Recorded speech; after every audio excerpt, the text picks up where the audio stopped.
In the wake of George Floyd's death, there have been renewed calls to defund police services. Next month, a motion to do just that will go before Toronto City Council. The CBC's Greg Ross has more on the plan and reaction from the head of the police union. We are gathered here today because we are here to represent everybody.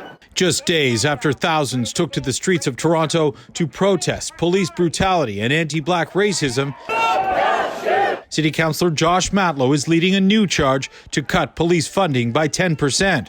That's more than $120 million that he says could be used to support community resources. Maybe we don't need police to do certain tasks, and where there might be alternatives to policing that might be able to de-escalate a situation better than having somebody with a uniform and a gun be the first person to arrive. And we've seen incidents that have turned into tragedies with our communities, including people who are Black, Indigenous, and people of color. Today, the head of the union that represents police officers fired back. It appears not to be a well thought out motion. It appears to be an emotional reaction to what's transpired over the last few weeks. Mike McCormick says a cut of this magnitude would result in hundreds of jobs being lost. We're looking at anywhere from 800 employees, 500 police officers. But Matlow says there's no evidence to support those numbers.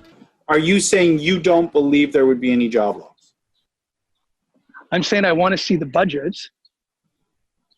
and know whether or not what he's saying is true.